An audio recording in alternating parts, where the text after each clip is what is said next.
What is up, homies? My name is Felix, and I'm here back again with another video for you today. And today in this one, we're going to be talking about these drums. How do you record them in FL Studio? What's the process? What do you do? What do you need? All that type of stuff you're about to find out in this video here today. So make sure you guys go check out my Instagram, SoundCloud, and all the other social media type things down in the description below. And now let's learn how to record some drums. So first and foremost, the most important question, what do you need to be able to do this? Obviously, number one on the list, a drum set.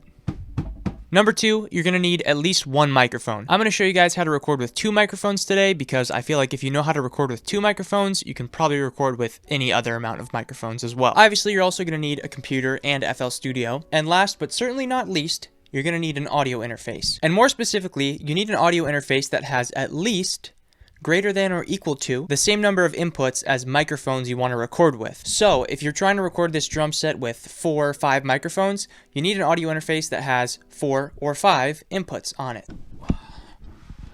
But now a couple optional things you might want to have. A couple microphone stands would be nice. I did put this as optional because you can just, gather up any random person off the street and have them hold the microphone for you. But having a couple mic stands makes everything quite a bit easier. Also optional is plugins. There's a few Waves plugins that I'm going to be using in this video that are really, really good. I will leave some links in the description to those, but you can get away with just using whatever stock effects are in FL as well. Also cables. I didn't really mention that because I figure if you have microphones, you probably have cables as well. So yeah, now let's start getting into actually how we're going to record this. As you can see, this is my audio interface. And like I said, we're going to be recording this drum set with 2 microphones here today. So I want you to direct your attention right here, input 1 and 2. So you want to take each of the microphones that you want to record with and plug them into inputs 1 and 2, or whatever other inputs you choose. And then depending on how loud or quiet the microphones that you're using are, you're going to need to adjust the gain setting on your audio interface. And you also want to make sure that your interface is recording on line and not instrument mode. Line is for microphones and instrument is for like guitars and basses and stuff like that. Now that we've got all the settings and everything squared away, let's talk a little bit about microphone positioning. I'm not going to go too deep into this because this is more about the actual recording process, and the whole world of microphone placement can be an entire different video in of itself. But as far as the basics go, one of my microphones is going to be a kick microphone and the other one is going to be a snare microphone. There's tons of different ways to record with 2 microphones, 3 microphones, 1 microphone, whatever. I've just found that so far this method works best for me and my kind of drum style that I like, but you can position them however you want. If you are recording with 1 microphone, I would recommend trying to get the sound of the whole kit, so maybe moving your microphone back a little bit, having it be somewhere like out here or something,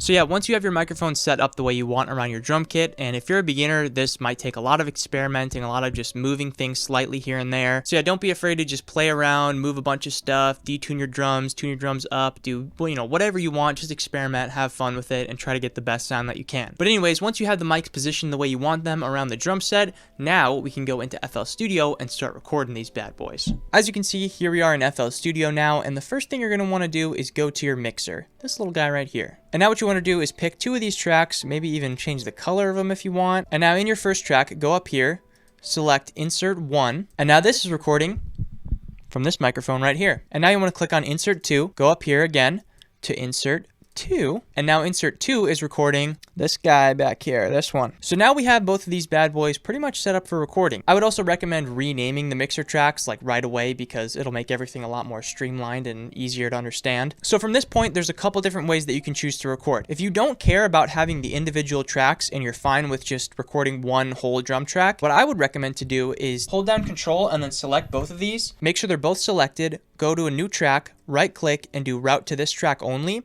And now both of these will be routed to this track. And now what you can do is put an Edison, and then whenever you're ready to record, you can press this button, it'll start recording, and it'll just record both of the 2 microphones together. The benefit of this method is that it's nice and convenient. However, you don't get both of the individual tracks, which a lot of times you might actually want. So the way that I prefer to do it is by actually going into the playlist, and then going to track 1, right clicking, and then go to track mode, audio track, and then insert 1. And now this is linked to that first insert in the mixer right here. As you can see, insert 1, insert 1. And then basically do the same thing with track 2, right click, track mode, audio track, and kick mic. And then obviously if you have other microphones, just repeat the same process and add as many mixer tracks as microphones that you have. Let's just record a little something here. As you can see, it's literally just recording 1 bar over and over and over. To get rid of that, however, what you have to do is go up here to loop recording, boom, get rid of that, and now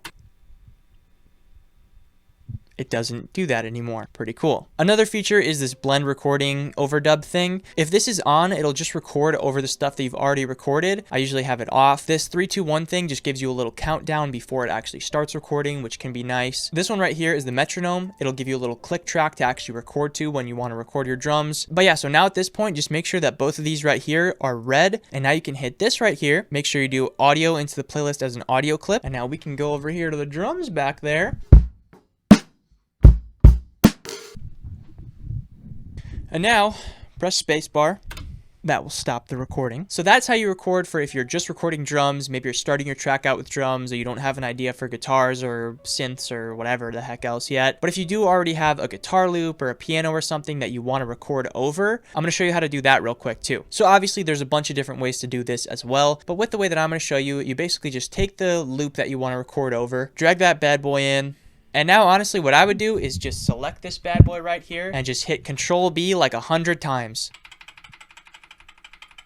So now you have like, what is this, like 3 minutes of this guitar loop to record over. You can just loop it over in your headphones and just play the drums on top of it. It's not the prettiest way to do it, but it works. So, but again, it's the same procedure. Hit record, audio into the playlist, and then we'll head over there, start recording.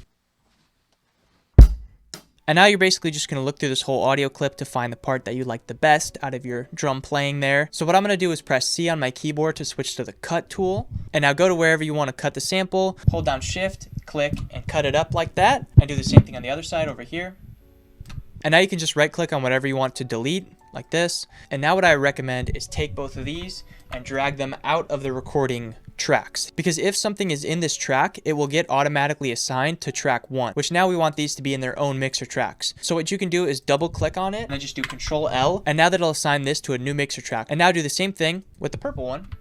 Control L, and now we have 2 separate tracks for the kick mic and the snare mic. And to be clear, these tracks are now for mixing, they're not for recording, because now we're in mixing mode. We have our drums, we're ready to go, and we need to mix them. The mixing is definitely going to be a little bit subjective because it depends on the sound that you're going for, what kind of genre you're making, but I'm just going to show you guys a very basic mixing technique. So on the snare track, I'm going to go to an EQ, Fruity EQ 2. The snare is basically sitting within the frequency range of like 200 hertz to like 5K. So what we're going to do is just cut out all the bottom end that we really don't need when it comes to the snare. And then we're just going to boost a little bit in the high frequency here, boost a little bit down in the low mids, and then boost a little bit here in just the mid frequencies. Also, if you have any problem frequencies within your recording, you can cut out some of the resonating frequencies. I actually did a whole video on that a while back if you want to check that out up here. But yeah, so this is pretty much good for the snare sound. We're going to go to the kick now, and we're going to do kind of a similar thing, but actually on the opposite end of the frequency range. So again, Fruity parametric EQ, dose. We're going to boost a little bit here, and then want to boost a little bit in the low mids as well. And then we're actually going to boost a little bit of the high mids as well, just to give it a little bit more air, a little bit more life. So now that our recordings are a lot cleaner, we got to take them to the next level. I'm going to again select both of these with Control and click,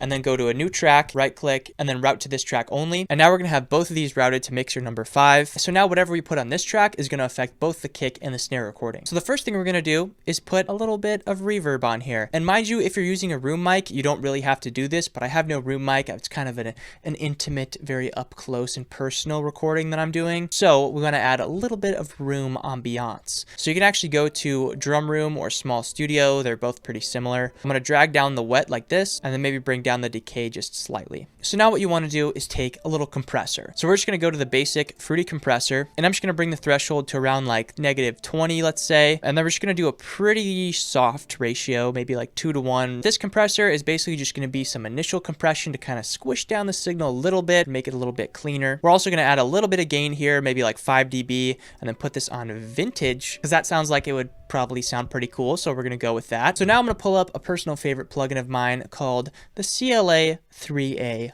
Mono Compressor plugin. And actually just the startup preset is really good. It makes it sound very punchy.